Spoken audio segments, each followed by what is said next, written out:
अस्सलामुअलैकुम बिस्मिल्लाहिर्रहमानिर्रहीम। Dear students, previous lecture में हमने डिस्कस किया था पीपीबी मैथ्स बाय मैथ्स। आज हम डिस्कस करेंगे PPB mass by volume, that is also called PPB weight by volume.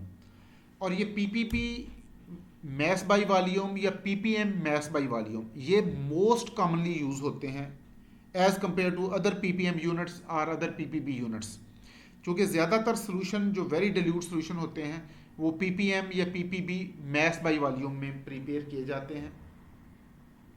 PPB mass by volume को हम डिफाइन करेंगे। It is defined as mass of solute in microgram dissolved per litre of solution. और एक litre को चूंकि scientifically cubic decimetre भी कहते हैं, तो आप यूं भी डिफाइन कर सकते हैं कि mass of solute in microgram dissolved per cubic decimetre of solution. या आप इसे यूं भी डिफाइन कर सकते हैं mass of number of micrograms of solute dissolved in 1 litre of solution. और mathematically PPB mass by volume और PPB weight by volume is given as this expression. Mass of solute हमने ले लिया माइक्रोग्राम में और सोल्यूशन का volume ले लिया क्यूबिक डेसीमीटर में या लीटर में। लेकिन चूंकि हम आमतौर पर सोल्यूशन क्यूबिक सेंटीमीटर या मिलीलीटर के हिसाब से बनाते हैं, यानी हो सकता है आपको सोल्यूशन 10 मिलीलीटर चाहिए हो या 100 मिलीलीटर चाहिए हो, तो हर दफ़ा हमें सोल्यूशन 1 लीटर नहीं बनाना होगा।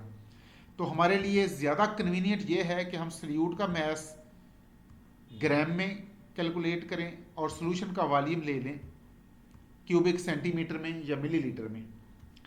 तो 1 ग्राम, इसके लिए हमें ये कन्वर्जन जहन में रखनी है। 1 gram is equal to 1 million cubic 1 million microgram. It mean 1 microgram is equal to 10 power -3 gram. इसका मतलब है अगर यहाँ न्यूमिरेटर में हम सोल्यूशन का मैस ग्राम में ले लें और उसको 10 पावर -6 से मल्टीप्लाई कर दें तो ये वैल्यू खुद ब खुद कन्वर्ट हो जाएगी। सॉरी, इस वैल्यू को हम अगर हम यहाँ पर सोल्यूट का मैस ग्राम में लें और इसे 10 पावर 6 से मल्टीप्लाई कर दें तो ये वैल्यू खुद ब खुद कन्वर्ट हो जाएगी माइक्रोग्राम में।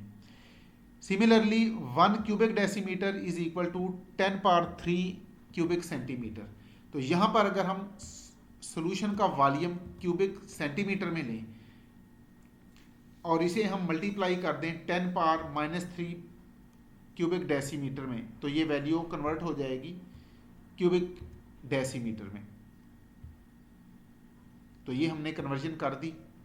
यहाँ पर सोल्यूट का मैस हमने ग्राम में लिया और इसे 1 मिलियन से मल्टीप्लाई किया। तो ये न्यूमिरेटर में अब बज़ाहिर तो हमें लिखा हुआ नज़र आ रहा है सोल्यूट का मैस ग्राम में, लेकिन एक्चुअली इस 10 पावर 6 की वजह से ये वैल्यू कन्वर्ट हो चुकी है माइक्रोग्राम में।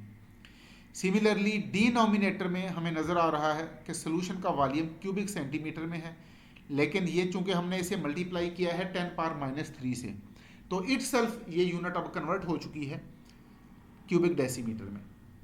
तो ये 10 पावर -3 अगर ऊपर ले आए तो अब हमारे पास हो जाएगा न्यूमिनेटर में 10 पावर 9। तो पीपीबी मैथ्स बाय वॉल्यूम और पीपीबी वेट बाय वॉल्यूम, इसकी फाइनल एक्सप्रेशन हमारे पास है mass of solute in gram divided by volume of solution in cubic centimetre into 10 power 9। और अगर हमें कहा जाए कि किसी स्पेसिफिक पीपीबी का सोल्यूशन बनाएं तो हमने सोल्यूट का मैस कैसे कैलकुलेट करना है, ये इसके लिए मैथमेटिकल एक्सप्रेशन है। Mass of solute in gram is given as PPB required multiplied by volume in millilitre divided by 10 power 9। यानी अगर हमें कहा जाए कि 0.01 पीपीबी का सोल्यूशन बनाएं ग्लूकोज का और सोल्यूशन का वॉल्यूम 250 ml रखें, तो हमने 0.01 पीपीबी यहाँ पुट कर देना है, सोल्यूशन का वॉल्यूम 250 ml यहाँ पुट कर दें, 10 पावर 9 से डिवाइड कर दें। ये जितना मास आएगा उतना आप जितना इसका आंसर आएगा उतना मैस आप डिजॉल्व करेंगे ग्लूकोज का इन 250 ml of solution. Ppm mass by volume, PPB mass by volume और पीपीबी वेट बाय वॉल्यूम ये टेम्परेचर डिपेंडेंट है, लेकिन ये यूनिट कॉमनली यूज़ होती है और वॉल्यूम के लिहाज से सोल्यूशन को बनाना और वॉल्यूम के लिहाज से सॉल्यूशन को डिल्यूट करना आसान है, इसलिए ज़्यादा हमारे लिए आसान है, ज़्यादा कन्वीनियंट है कि हम सॉल्यूशन वॉल्यूम के लिहाज से बनाएं, क्योंकि with respect to mass solution को बनाना भी मुश्किल है रिलेटिवली, और सॉल्यूशन को डिल्यूट करना भी मुश्किल है। तो अगरचे PPB mass by volume temperature dependent है, लेकिन ये मोस्ट कन्वीनियंट है, तो हम ये हमारे लिए ज़्यादा आसान है कि हम solution PPB mass by volume के लिहाज से बनाएं। और पीपीबी मैस बाय वॉल्यूम की यूनिट है माइक्रोग्राम पर लीटर, या आप इसे लिख सकते हैं नैनोग्राम पर मिलीलीटर। तो नेक्स्ट लेक्चर में हम इंशाल्लाह डिस्कस करेंगे पीपीबी वॉल्यूम बाय वॉल्यूम। अपना ख्याल रखिएगा, बहुत शुक्रिया, अल्लाह हाफिज़।